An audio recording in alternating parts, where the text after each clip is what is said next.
Hello everyone, I'm Ekta. Welcome to the new vlog. This is not a whole day vlog or something. मैंने थोड़ा थोड़ा record किया है पूरे week में. I hope you understand. Time नहीं मिल रहा है उतना देने के लिए यहाँ पे, तो इसलिए. बट हाँ, मैं फिर भी बताऊँगी कि मैं इस टाइम क्या कर रही हूँ, कैसे कवर कर रही हूँ सब कुछ. Doing PT 365 of polity and यहाँ पे मेरा टारगेट है कि मैं आज इसे ख़त्म कर दूँ, क्योंकि थोड़ा थोड़ा कर रही थी इतने दिन से तो वो हो नहीं रहा था. तो आई थॉट कि मैं सारा एक साथ कर दूँ. तो इसको करते हुए ना जो भी आर्टिकल्स वगैरह आते थे मैं उसको साइड में लिख लेती थी, कुछ इंपॉर्टेंट होता था, क्योंकि ताकि आर्टिकल्स पे तो सीधा ही नज़र जाए और फिर आप उसे तुरंत ही देख लो कि उस आर्टिकल में क्या है. अगर करंट में जो आर्टिकल चल रहा है उस पर तो होना ही चाहिए आपको पता क्या चल रहा है. इफ़ आई टेल यू कि मैं इस टाइम लास्ट टाइम पे ऐसे रिवीजन वगैरह कैसे कर रही हूँ, तो मैं पूरा एक एक सब्जेक्ट ही उठा रही हूँ और उसको पूरा ही ख़त्म करने की कोशिश कर रही हूँ. 2-3 दिन लग जा रहे हैं किसी किसी में, और कोई ज़्यादा बल्कि है जैसे कि स्पेक्ट्रम वगैरह, तो इकनॉमिक्स उसमें लग जाता है टाइम थोड़ा, 5-6 दिन भी लग जाते हैं, कोई बात नहीं. तो यही कर रही हूँ. और साथ में पूरे दिन एक ही सब्जेक्ट तो नहीं कर सकते, तो उसके लिए करंट के लिए ये PT 365 मैं फ़ॉलो करती हूँ. तो यही चल रहा है मेन, ज़्यादा कुछ ऐड नहीं कर रही हूँ मैं. थोड़ा न्यूज़पेपर देख लेती हूँ. सो यही कर रही हूँ इस टाइम. अभी यार मॉक टेस्ट का अगर मैं बताऊँ तो मैं ना अभी कोई सेक्शनल टेस्ट नहीं दे रही हूँ. ज्योग्राफी का दिया था एक स्टार्टिंग में, और उसके बाद अभी ना मैं फुल लेंथ दे देती हूँ 1-2 बीच में कभी भी. जैसे कोई कोचिंग ऑर्गेनाइज़ कर रही है तो मैं जाके दे देती हूँ वहाँ पे. अभ्यास दिया था आपको पता ही है. तो ना यार मार्क्स तो नहीं आ रहे अच्छे. जैसे कि मेरे को क्वेरी आई थी कि बहुत मतलब मेंटल टोल पड़ता है मॉक टेस्ट में, बहुत टाइम एनालाइज करने में उसमें बहुत टाइम जाता है.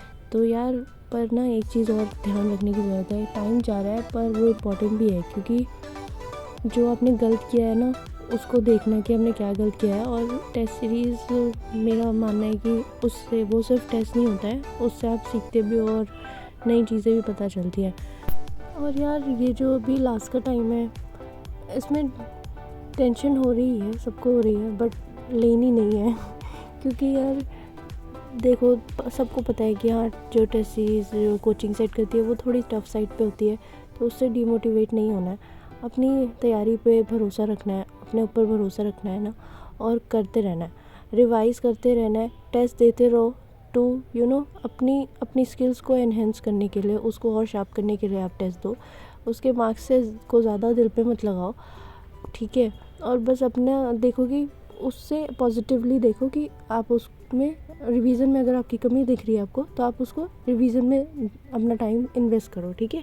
और टाइमर लगा के अपना टेस्ट एनालाइज करो. और जैसे अभी ये देखो मैंने जो ये क्लिप शेयर करी है इस पर मैंने हाईलाइट कर दिया है जो करेक्ट स्टेटमेंट है, ताकि अगर मेरे को टेस्ट को बाद में रिवाइज़ करना है ना, तो मैं मेरा इधर उधर ध्यान ना जाए. जो हाईलाइटेड पोर्शन वो करेक्ट स्टेटमेंट है तो मैं उसको पढ़ सकती हूँ कि ना मैं करेक्ट स्टेटमेंट ही पढ़ रही हूँ लास्ट में, ताकि कन्फ्यूज़न ना हो.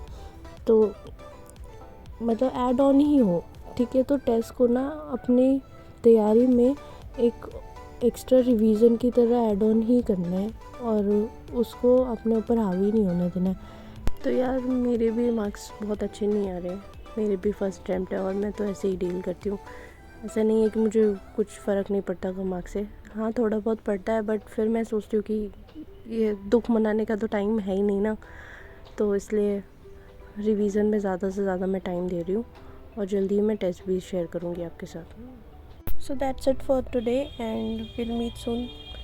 Keep studying. बाय.